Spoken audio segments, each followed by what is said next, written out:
पंचनामे में आप सभी का स्वागत है। मैं हूं सुमित और वीकली एक्सपायरी का दिन, जबकि भारतीय बाजारों में एक वोलेटाइल सेशन के बीच डे हाई के आसपास जाके क्लोजिंग होते हुए दिखाई पड़ी। स्पेशली निफ्टी 16,600 के पार, एक समय में 16,650 के इर्द गिर्द पहुंच गया था इंडेक्स, लेकिन 16,630 के आसपास वहां पर क्लोजिंग आते हुए दिखाई पड़ी। मिड कैप इंडेक्स में खरीदारी थी, स्मॉल कैप इंडेक्स में खरीदारी थी और आज हैवी वेट पार्टिसिपेट कर रहे थे। रिलायंस सबसे ऊपर था, करीब 40 से 50 अंकों के आसपास का कॉन्ट्रीब्यूशन सिर्फ रिलायंस की तरफ से आ रहा था। इसके अलावा आईटी के दोनों मेजर टीसीएस, इन्फोसिस दोनों तेजी में कामकाज कर रहे थे और मैक्वेरी की रिपोर्ट का एक इम्पैक्ट पूरे आईटी स्पेस में देखने को मिल रहा था। मिड कैप में से L&T Tech, L&T Infotech, Mindtree, Coforge, Intellect, ये कुछ ऐसे नाम थे जो कि आज एफ&ओ के टॉप गेनर्स बनते हुए दिखाई पड़े। इसके अलावा आज अच्छा मूव आपको दिखाई पड़ेगा बजाज डुओ में, जिसमें बजाज फिनसर्व और बजाज फाइनेंस दोनों में ही आज खरीदारी बनते हुए दिखाई पड़ रही थी। सन फार्मा समेत बाकी फार्मा कंपनी जो थी वहाँ पर अच्छा मूव था। फार्मा में सन फार्मा लीड कर रहा था, डीवीज में कुछ हद तक बाइंग थी। सिप्ला से स्टॉक्स भी आज मूव में थे क्योंकि वो कैप्टिव पावर प्लांट खोलने की बातचीत है, इससे मार्जिन इंप्रूव होंगे और उसका भी एक इम्पैक्ट वहाँ पे आता हुआ दिखाई पड़ रहा था। इसके अलावा आज बढ़िया मूव था मिड कैप स्मॉल कैप में। आईटी, मेटल, एनर्जी, रियल्टी, ये कुछ ऐसे नाम जहाँ पर आज खरीदारी का दौर बनता हुआ दिखाई पड़ रहा था। प्रेशर था आज इनफैक्ट फार्मा और पीएसयू जो स्पेस था वहाँ पर भी कुछ हद तक मूव था, लेकिन सेलेक्टिव पीएसयू स्पेस में प्रेशर था। कोल इंडिया में तेज़ी थी, गेल में तेज़ी थी, जहाँ पर जिसके आधार पर आज पीएसयू स्पेस के अंदर कुछ हद तक बाइंग देखने को मिले। लेकिन ओवरऑल आज जो मूड माहौल था वो सेकंड हाफ के अंदर और बेटर साइड पे जाता हुआ दिखाई पड़ा, जिसका इम्पैक्ट रहा कि मार्केट डे हाई के आसपास बंद होता हुआ दिखाई पड़ा। 50 में से 28 शेयरों में तेज़ी थी, सेंसेक्स के 30 में से 21 शेयरों में खरीदारी थी। निफ्टी बैंक के 12 में से 8 शेयर आज तेज़ी में कामकाज कर रहे थे। अलग अलग स्टॉक स्पेसिफिक स्टोरीज थी, जैसे डिलीवरी के अंदर एक अच्छा मूव देखने को मिल रहा था वो रिपोर्ट के बाद। ब्रोकरेज हाउसेज में आईटी में एक अच्छा मूव था मैक्वेरी की उस रिपोर्ट के बाद, ये बड़ा अपग्रेड आया था इनफैक्ट, तो उनकी मॉडल पोर्टफोलियो में चेंजेस था, उसका एक इम्पैक्ट देखने को मिल रहा था। उसके अलावा जो पूरा ऑयल स्पेस था, जैसे कि फूड ऑयल स्पेस, वहाँ पर खरीदारी का दौर बनता हुआ दिखाई पड़ा था। अदानी विल्मर तेज़ी में था, अदानी ग्रुप रादर पूरा तेज़ी में था। इसके अलावा रुचि सोया में आज तेज़ी देखने को मिली। तो ऐसे अलग अलग स्टॉक स्पेसिफिक स्टोरीज मार्केट में आज बनते हुए दिखाई पड़ रही थी। इंडिविजुअली अगर आईटी की बात करें, आईटी की बात करें तो 2 दिन की जो गिरावट थी उसके बाद आज कुछ तेज़ी यहाँ बनते हुए दिखाई पड़ रही थी। लेकिन अब कल हफ्ते का आखिरी कारोबारी सत्र है, देखते हैं कैसे मार्केट्स मूव करता है। लेकिन अभी के लिए कुछ सवाल जवाब का सिलसिला शुरू कर लेते हैं और कुछ सवालों को शामिल कर लेते हैं। पहला सवाल जो मेरे पास आया है उसमें Relaxo for long term with fresh entry eight 975। This is अब लेवल वाइज तो I can not say anything, क्योंकि वो तो टेक्निकली कोई ज़्यादा बेटर आपको बता पाएगा। लेकिन हाँ, आप अदरवाइज रिलैक्सो के अगर मार्केट शेयर की बात कर रहे हैं तो सबसे बड़ा प्लेयर है फुटवेयर स्पेस में। लार्जेस्ट मार्केट शेयर ओन करता है जो बेसिक एंट्री लेवल फुटवेयर होते हैं। देखिए, फुटवेयर को आप 4 कैटेगरी या 5 कैटेगरी में बांटते हैं वो, जिसमें बिलो 500 टू 700, 7 टू 9, 9 से 1200 एंड प्रीमियम में आ जाता है या सुपर प्रीमियम में आ जाता है। सुपर प्रीमियम तो नाइकी, एडिडास ही मेजरली रखते हैं, हश पपीज उसमें एक बाटा का आता है। लेकिन सेकंड टियर में आपको अगर मिलेंगे तो उसमें कैंपस, जिस सेगमेंट की आप बात कर रहे हैं उस सेगमेंट में कैंपस, रिलैक्सो, मिर्ज़ा के कुछ सेलेक्टिव प्रोडक्ट, लिबर्टी, लखानी, ये सब उसके अंदर आते हैं। तो वहाँ पर ये डोमिनेंट प्लेयर और मार्केट कैप के लिहाज से भी लार्जेस्ट प्लेयर है। एक ही केविएट है कि रिलैक्सो चला बहुत है। ये शायद ही इकलौती ऐसी कंपनी आई गेस जहाँ पे इसके 8 प्लांट हैं और सबका सब प्रोडक्शन ये खुद करती हैं, क्योंकि मेजरली ज़्यादातर ऑटो कंपनीज जो हैं वो आउटसोर्स करती हैं कि वहाँ पर मार्जिन बहुत बचते हैं, जिसमें सबसे ऊपर नाम आता है खादिम्स का, जो सबसे ज़्यादा आउटसोर्स करता है। लेकिन अगर रिलैक्सो की इंडिविजुअली बात करें तो वो मेजरली 8 प्लांट्स हैं और 10 लाख शायद फुटवेयर का प्रोडक्शन ये उससे करते हैं, which is a big size. क्योंकि इनके पुराने प्लांट हैं, केपेक्स पूरा किया हुआ है, तो इसलिए इनको बहुत दिक्कत होती नहीं, मार्जिन ठीक है इनके। ओवर पीरियड ऑफ टाइम सब कुछ सही, बस एक ही फ्लॉ कि चला बहुत है। तो अगर नीचे आप ऐड कर सकते हैं तो ज़्यादा बेटर है, वो ज़्यादा अच्छी रणनीति रहेगी over period of time stagger way में एंटर करने के लिए।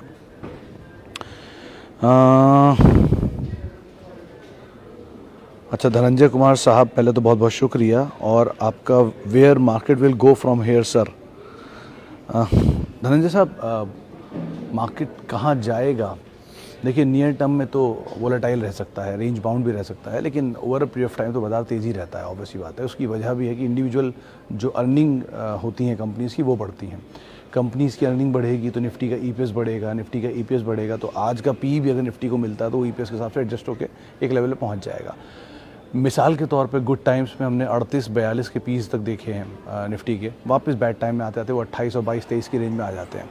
तो अगर आप मेरे ख्याल से 760 रुपये के आसपास की EPS है निफ्टी की, तो उस रेंज में अगर ये निफ्टी मेंटेन करता है और हर साल 20% की EPS भी उसमें जुड़ती है, जो स्टैंडर्ड ग्रोथ होती है प्रॉफिटेबिलिटी में जो निफ्टी कंपनियां दे देती हैं, अगर उसको भी आप जोड़ते रहें तो आप उससे हाइपोथेटिकली एक फिगर निकाल लें कि निफ्टी ये लेवल तक आ जाएगा अगले 5 साल में। तो एवरेज 20% 15% की ग्रोथ आप मार्केट में मान के चल सकते हैं, which is fairly decent growth. अब एक साल में वो 60 हो जाए या 3 साल में 20-20 हो, वो डिपेंड करता है, लेकिन होगी मोर और लेस उतनी ही रेंज।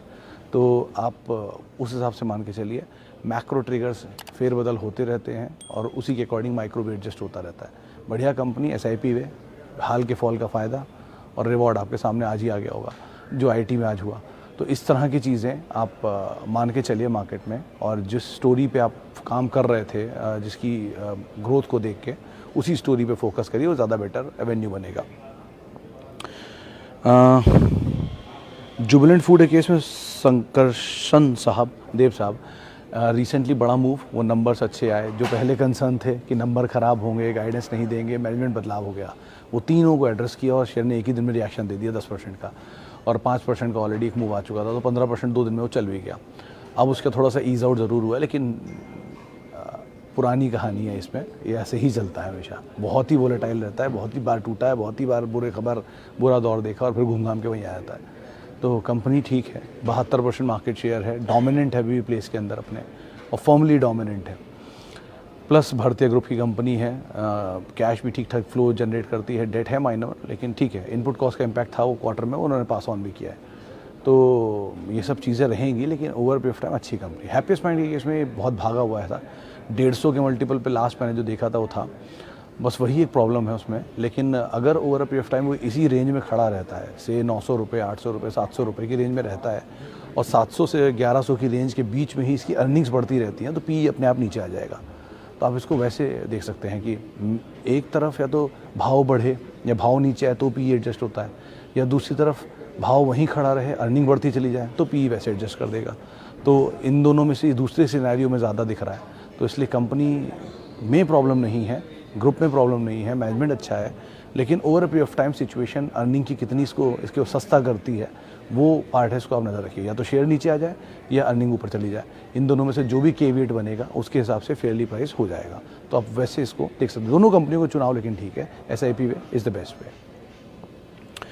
अच्छा जी, हीरो मोटोकॉर्प 1 साल हो गया, नंबर भी, ये बात सही है सर सुमित जी की नंबर ख़राब आए हैं, और ये भी सही है कि 1 साल में शेयर ने परफॉर्म किया नहीं है, लेकिन वो किसी भी दिन नंबर बेटर होगा, किसी भी दिन परफॉर्म करना शुरू कर गया, उसमें ही आता है। मतलब कंपनी में ऐसा तो कोई प्रॉब्लम है नहीं, कैश रिच कंपनी है, डेट फ्री कंपनी है, लार्जेस्ट प्लेयर है, EV में भी एथर में इनका इन्वेस्टमेंट है, और इनपुट कॉस्ट का इम्पैक्ट इस क्वार्टर में देखने को मिल भी रहा है।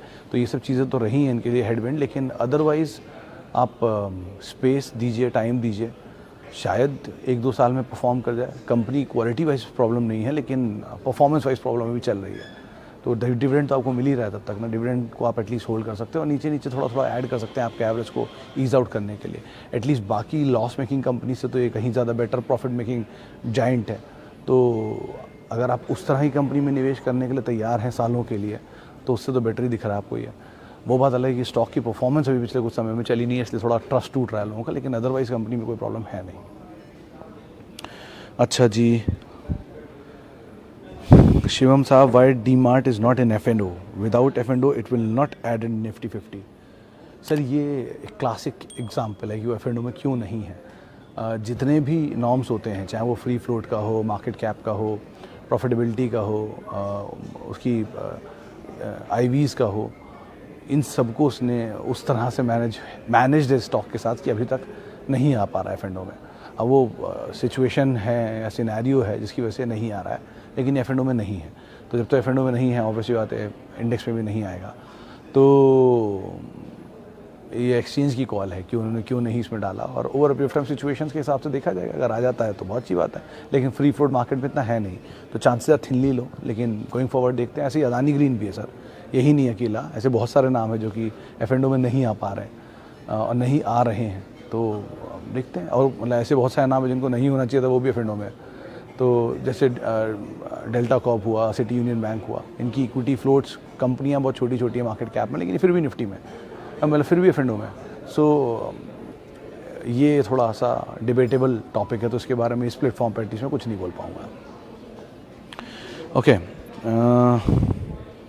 सन फार्मा में एक क्वार्टर के नंबर सर वीक थे और बाज़ार ने बहुत हद तक वो डिस्काउंट कर भी रखे थे, तो इसीलिए वो बाज़ार ने कल बहुत स्ट्रॉन्ग रिएक्शन दिया था। आज सुबह पुल बैक आ गया, तो एक दो क्वार्टर तो इसके पहले भी लॉसेस में जा चुके हैं, ऐसा कुछ वो नहीं है। हाँ, कंसिस्टेंट लॉस होगा, कंसिस्टेंट नंबर्स ख़राब होंगे तो कॉल लेना ज़्यादा मुश्किल है। सो फार ब्रोकरेज हाउसेस के व्यूज़ में कोई बदलाव नहीं आया, वो अभी बाय साइड पे ही हैं, होल्ड साइड पर है, न्यूट्रल है।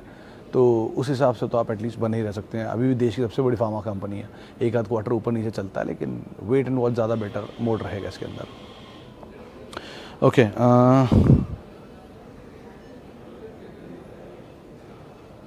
LIC में होल्ड करें, got 2 lot in IPO। Vicky साहब, मतलब पहली बार में ही मैंने हमेशा ये कहा है कि LIC को अगर आप लेना चाह रहे हैं तो उसी तरह से लीजिए कि इसका डिविडेंड मिलेगा। स्टॉक में परफॉर्मेंस के लिए फायरवर्क की उम्मीद मत रखिएगा, क्योंकि ऑब्वियसली इक्विटी साइज़ इतना बड़ा है। अभी भी 677-672 करोड़ शेयर हैं इसके टोटल, जिसका 3-3.5% इक्विटी मार्केट में आया खाली।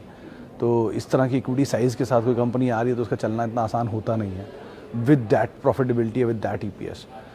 तो इस लिहाज से अभी तो एटलीस्ट आपको टाइम देना ही पड़ेगा। और अभी पहला डिविडेंड आया, इंटरिम डिविडेंड है, वो फाइनल डिविडेंड नहीं है, तो धीरे धीरे शेयर डिविडेंड का साइज़ बड़ा हो जाए। तो मतलब अगर आप डिविडेंड प्लेयर हैं, PSU में आप डिविडेंड खाने के लिए ही हमेशा जाते हैं, क्योंकि अगर आप बड़े गेंस की उम्मीद रख रहे हैं तो ऊपर के लेवल पे सेल ऑफ आ ही जाएगा। तो वो डिविडेंड पार्ट प्ले करना चाहते हैं तो आप बने रहिए। ब्रोकरेज हाउसेज में मैक्वेरी की रिपोर्ट थी, 1000 रुपये का टारगेट था। अच्छा जी, पेंट ग्रुप बाय करने का टाइम आया क्या? सौरभ जी, वो डिपेंड आप पे करता है कि आप इसमें इंटरेस्टेड हैं कि नहीं। देखिए, टाइम तो इनका हमेशा शुरू होता है फेस्टिवल से पहले, यानी कि मानसून के बाद, क्योंकि तभी पेंट्स होते हैं। ये इनका सीजनल बिजनेस की बात कर रहा हूँ मैं। खरीदारी के लिए अगर आप ये सोच रहे हैं कि इनके PE एडजस्ट होकर नीचे 40 में मिलेंगे तो कहना मुश्किल है, लेकिन इस तरह की कंपनियां जिनकी क्वालिटी पे सवाल ना हो, सिर्फ भाव पे सवाल हो कि वो महंगे हैं, उनको आप हमेशा SIP में जाएं उनके साथ, क्योंकि आप भाव एडजस्ट होता रहेगा SIP के ज़रिए, क्वालिटी पे तो आप ऑलरेडी एश्योर्ड है। तो Asian Paints 42%, Berger Paints 18%, then comes और ये इंडिगो और कंसाई एंड और इनके नीचे के मार्केट शेयर। तो सबसे बड़ा प्लेयर तो उसमें ऑब्वियस बात है बर्जर एशियन पेंट ही है। तो अगर उसकी क्वालिटी को लेकर आप एश्योर्ड हैं, कारोबार पे एश्योर्ड हैं, तो SIP is the best way, उससे आपको धीरे धीरे प्राइस भी एडजस्ट हो जाएगा। तो क्वालिटी वाला पार्ट, जिनके साथ आप क्वालिटी को लेकर एश्योर हैं, उनमें एटलीस्ट आप प्राइस को इस तरह से एश्योरिटी दिला सकते हैं। तो आप वैसे काम कर सकते हैं यहाँ पर। चलिए, अच्छा जी, 1-2 सवाल और ले लेता हूँ। स्पोर्ट्स किंग, विशाल साहब, स्पोर्ट्स किंग के बारे में मैंने पढ़ा था, कंपनी तो ठीक थी, नंबर भी इसके ठीक ठाक आए थे 2 क्वार्टर पहले, और बोलते भी हैं कि बाज़ार में चलेगा बढ़िया, लेकिन जिस बिज़नेस में ये है उसमें इक्विटी फ्लोट एक तो बहुत छोटा है इनका, इक्विटी वॉल्यूम्स भी मार्केट में कम होते हैं, तो ज़रा संभल के रहिएगा, इसमें फंसने के चांसेस थोड़े ज़्यादा रहते हैं ऐसे स्टॉक्स में। लेकिन अदरवाइज़ नंबर के 2 क्वार्टर के नंबर लास्ट के मुझे याद है वो ठीक ठाक ही नंबर देखने को मिले थे। बाकी मैं एक बार दोबारा इवैल्यूएट कर लूँगा किस तरह की सिचुएशन अभी इस कंपनी की देखने को मिल रही है। बिज़नेस अच्छा है, कंपनी भी ठीक ठाक ही काम कर रही है, इक्विटी फ्लोट छोटा है, बस उसमें फंसने की चांसेस बहुत होते हैं, इस लिहाज से आप उसको एटलीस्ट देखिएगा। बर्गर किंग होल्ड सेल 170 रुपये पे, वीर साहब 122-121 रुपये हमेशा सुनता था मैं, जहाँ पर वसंत महेश्वरी साहब की एंट्री थी। उसका स्टॉक टूटा भी, डबल डिजिट में भी आ गया था, वहाँ से पुल बैक आके अब 100 रुपये के ऊपर पहुँचा तो है। आजकल में मूव भी है 2-3 दिन में। बेटर ये है कि अभी तो आप होल्ड ही करें, लेकिन तेज़ी मिले तो निकलने की कोशिश करें, कि आपने जो लेवल पे लिया वो 220 के ऑल टाइम हाई थे शायद, वहाँ से ईज़ आउट होते होते आपने 170 पे ले लिया, तो लॉस है। तो लॉस के साथ कोई भी भाव सही नहीं होता, एक क्वार्टर नहीं, रेगुलर लॉस होता है, एनुअल लॉस होता है। तो उस लिहाज से जब तक वो लॉस प्रॉफिट में नहीं कन्वर्ट हो रहा है या कंसिस्टेंट प्रॉफिट्स में नहीं आ रहा है ऑपरेशनल फ्रंट पर, तब तक एटलीस्ट वो महंगा ही रहेगा। बाकी इस क्वार्टर 2 क्वार्टर के नंबर से आपको क्लियर हो ही जाएंगी चीज़ें, उसके हिसाब से आप कॉल लीजिएगा यहाँ पे। Sir, pharma versus Tech Mahindra किसको पोर्टफोलियो में रखें लॉन्ग टर्म? सर, दोनों ही बढ़िया कंपनी हो। फार्मा जाइंट है, वो IT जाइंट है। IT 5 में तीसरे नंबर पे या चौथे नंबर पे वो आता है, ये फार्मा की लार्जेस्ट कंपनी है। लेकिन फार्मा में बेटर साइड पर अगर आप जाना चाहते हैं प्राइस वाइज, तो शायद डिवीस या रेड्डी दिखेगा आपको, क्योंकि उनकी वैल्यू फिर भी एटलीस्ट ईज आउट हो गई ज़्यादा पुराने लेवल से, और डिवीस ऑलरेडी बुरा दौर देख भी चुका है हाल के नंबर्स के बाद, तो वो ज़्यादा बेटर सिचुएशन में प्लेस्ड है सन के सामने।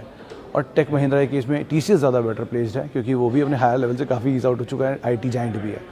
तो अगर आप दो मेजर्स ढूंढ रहे हैं अलग अलग स्पेस के, तो ये दोनों मेजर देख सकते हैं। दोनों निफ्टी के स्टॉक हैं, दोनों वैल्यू है और दोनों लार्ज कैप हैं।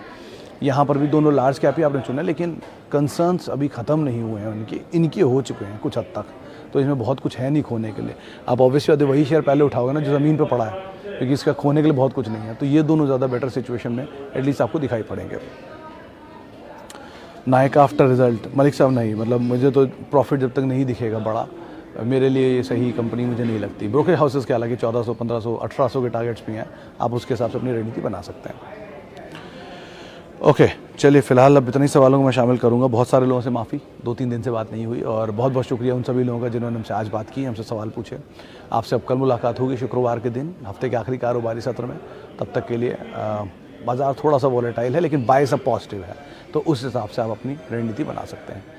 @Sumit Research मेरा ट्विटर हैंडल है। नमस्कार।